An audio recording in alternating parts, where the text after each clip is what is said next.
एक बार एक युवक गौतम बुद्ध के पास आया और बोला, हे बुद्ध, मेरे मन में इतने गंदे विचार क्यों आते हैं?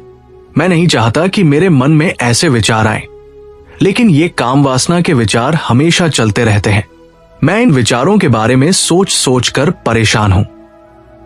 मेरी ऊर्जा और समय इन सब में ही नष्ट हो जाते हैं और मैं कभी भी शांत नहीं रह पाता।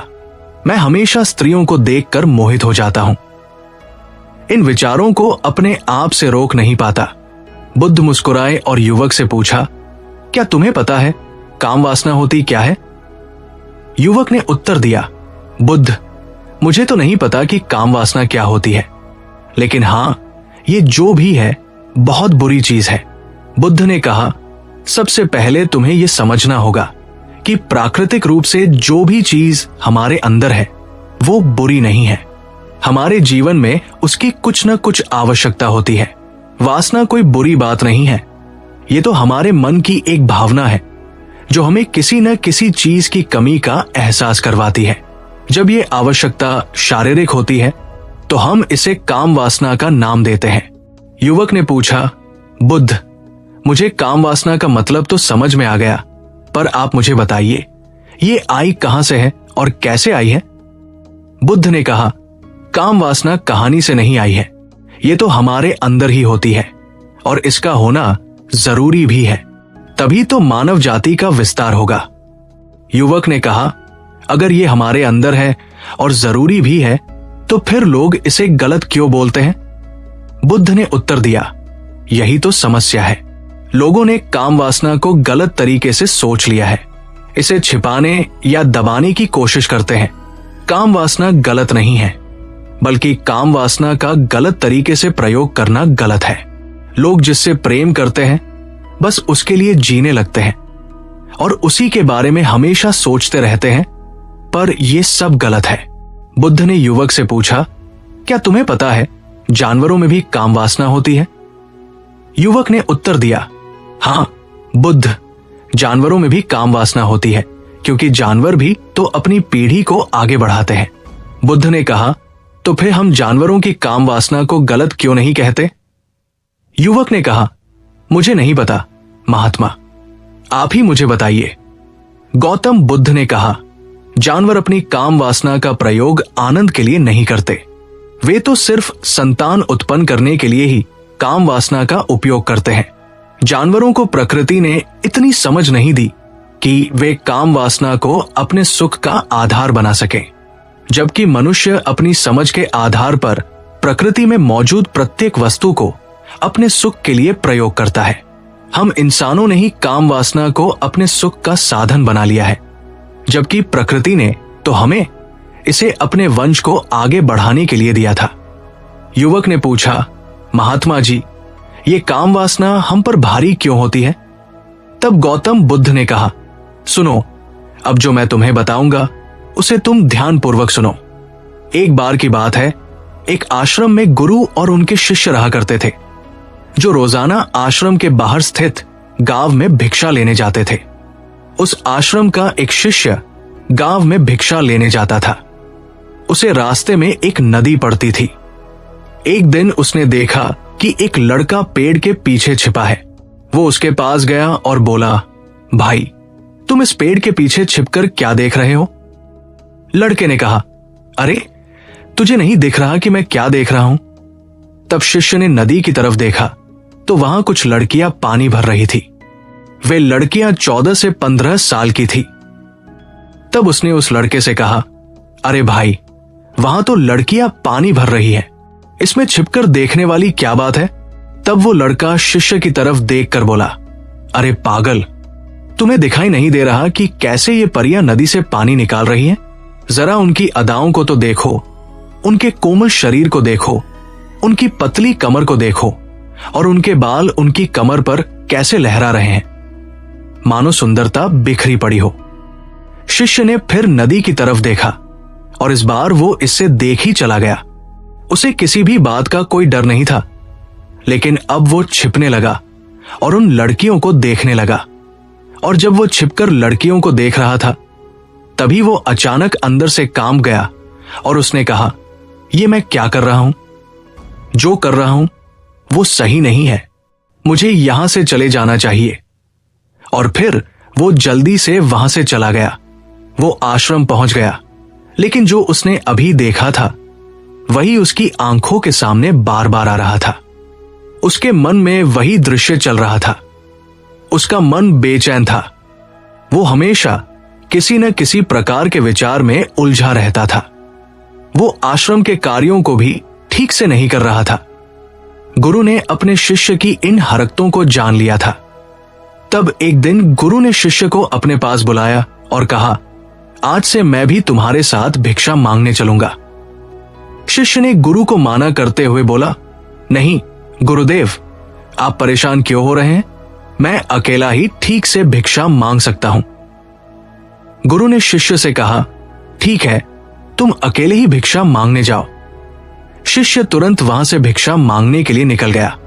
उसके जाने के बाद गुरु भी आश्रम से निकल गए और शिष्य का पीछा करने लगे कि वो कहां जाता है।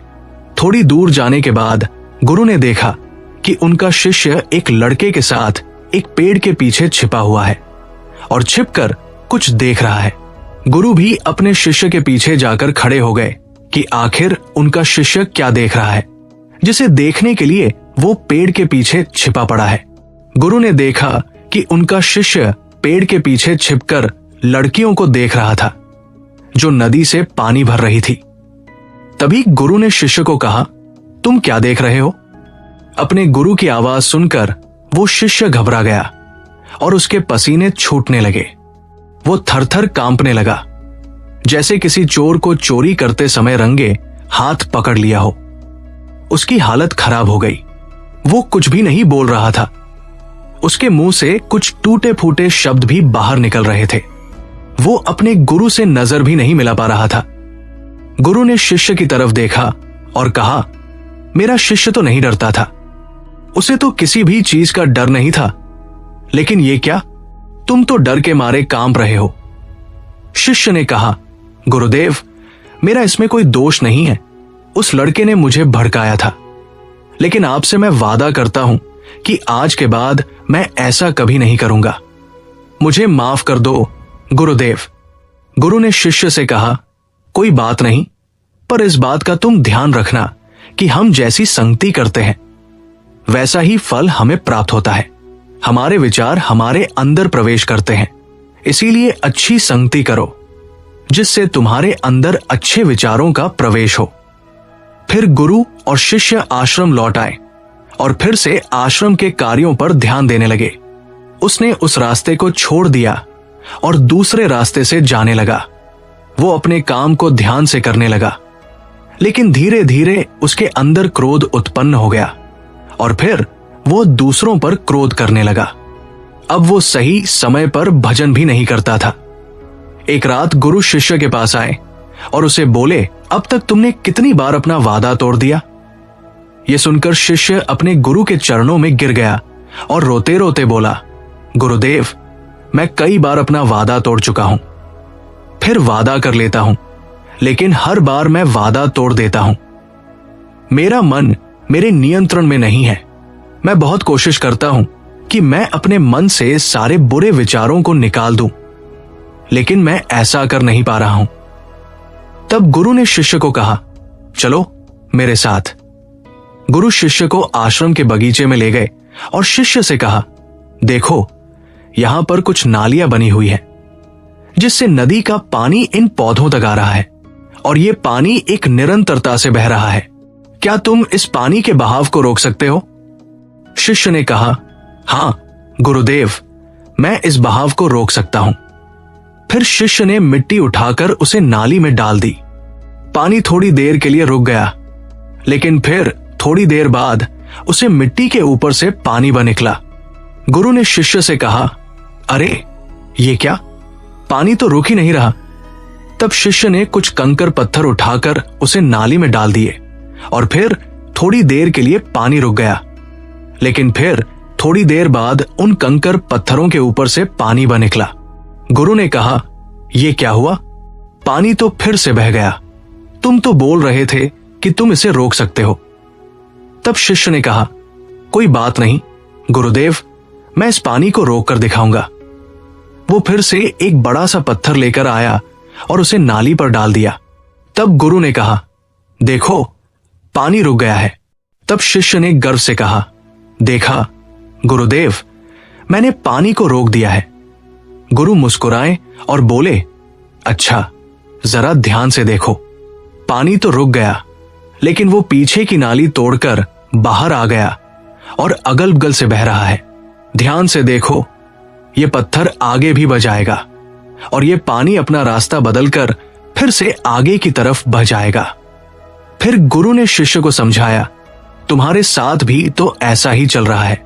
तुम बार बार प्रयास कर रहे हो, बड़े से बड़ा प्रयास कर रहे हो, लेकिन हर बार तुम्हारा प्रयास टूट रहा है। ये हमेशा टूटा ही रहेगा। तुम कितना भी बड़ा पत्थर रख लो, लेकिन पानी तो अपना रास्ता बना ही लेगा। ये सब देखकर शिष्य ने कहा, गुरुदेव, क्या कोई तरीका नहीं है जिससे मैं गंदे विचारों से बाहर निकल सकूं, और ये मेरे मन में आ ही नहीं। गुरु शिष्य को एक नदी के पास ले गए, जहां से उसे बगीचे में पानी आ रहा था। गुरु ने शिष्य से कहा, अगर हम इसी नदी के पानी का रास्ता बंद कर दें, तो क्या हम पानी को रोक नहीं सकते? शिष्य ने कहा, हाँ गुरुदेव, अवश्य ऐसा हो सकता है। मैं इस पानी को यहीं से बंद कर देता हूं। तब शिष्य ने बहुत मेहनत करके पत्थर और मिट्टी डालकर पानी का रास्ता बंद कर दिया।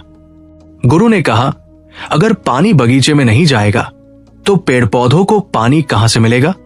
उन पेड़ पौधों को तो पानी की आवश्यकता है, और कुछ पौधे तो ऐसे हैं जिनको रोज पानी की आवश्यकता है। वे तो मुरझाकर मर जाएंगे, उनका क्या होगा? शिष्य ने गुरु की बात सुनकर वापस नदी के पानी का रास्ता खोल दिया। तब गुरु ने शिष्य से पूछा, अगर हम इस नदी के पूरे पानी को बगीचे की तरफ मोड़ दें तो क्या होगा? शिष्य ने उत्तर दिया, गुरुदेव, वहां पर जितने भी पेड़ पौधे हैं वे गलकर नष्ट हो जाएंगे, वहां पर कुछ नहीं बचेगा।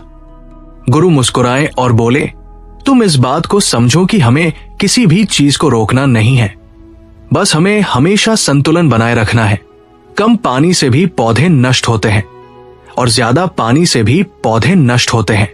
हमारा जीवन संतुलन से ही चलता है। गुरु ने शिष्य से कहा, अगर मैं तुम्हें कहूं कि तुम आम के बारे में मत सोचो, तो तुम्हारे मन में सबसे पहले किसका चित्र आएगा? शिष्य ने कहा, गुरुदेव, मेरे मन में तो पहले चित्र आम का ही आएगा। गुरु ने कहा, जब हम गंदे विचारों को जबरदस्ती रोकने का प्रयास करते हैं तो वे और मजबूती के साथ हमारे अंदर प्रवेश करते हैं और ज्यादा हमारे अंदर उठाते हैं। इसीलिए हमें उन्हें कभी भी दबाने की कोशिश नहीं करनी चाहिए।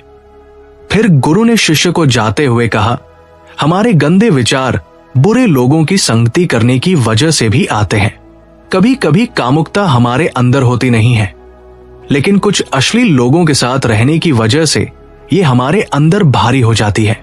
शिष्य ने कहा, गुरुदेव, आप सही कह रहे हैं, मैं अपने मार्ग से भटक गया था। फिर वो शिष्य उस रात बहुत ही चैन की नींद सोया। सुबह उसने अपने कार्यों को पूरे मन से किया और फिर सुबह वो भिक्षा लेने के लिए उसी रास्ते से गया जहां वह लड़का आज भी पेड़ के पीछे छिपा हुआ था। वो शिष्य नदी पर गया जहां वो लड़कियां पानी भर रही थी। उसने उन लड़कियों से पानी मांगा।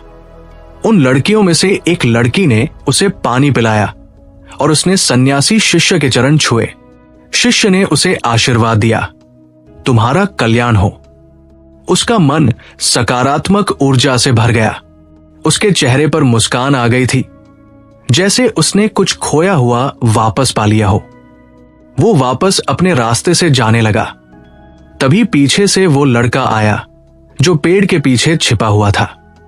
वो शिष्य के पास आया और बोला, क्या बात है, आज तो तुमने नजदीक से दर्शन कर लिए, तुम तो मुझे भी आगे निकले। तब शिष्य ने कहा, हम हमेशा दूसरे के दर्शन करने में ही व्यस्त रहते हैं, अपने दर्शन कर ही नहीं पाते। तुम कब तक इस पेड़ के पीछे छिपते रहोगे? अगर किसी को पसंद करते हो तो उससे बोल दो। अगर वो भी तुम्हें पसंद करती है तो शादी कर लो, लेकिन उससे पहले तुम कुछ बनो और अपने आप को पहचानो। ऐसे अपना समय बर्बाद मत करो।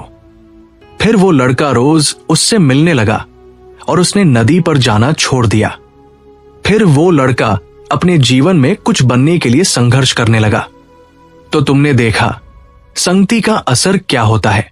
अपनी संगति बदलो, अपने विचार बदलो। बुद्ध ने युवक से पूछा, क्या तुम्हें तुम्हारे सारे सवालों का जवाब मिल गया? तब युवक ने कहा, हां महात्मा जी, आपका बहुत बहुत धन्यवाद। तब गौतम बुद्ध ने युवक से कहा, जब तुम्हारे मन में गंदे विचार आए तब तुम अपने आप को दोषी मत मानो। ये शरीर है और इसमें हजारों वर्षों से ये सब सिखा है। ये केवल तुम्हारे सोच लेने से या शपथ लेने से टूटने वाला नहीं है, लेकिन तुम्हारे पास वो शक्ति है और वो ऊर्जा है जिसका तुम्हें संतुलन बनाए रखने के लिए उपयोग करना है।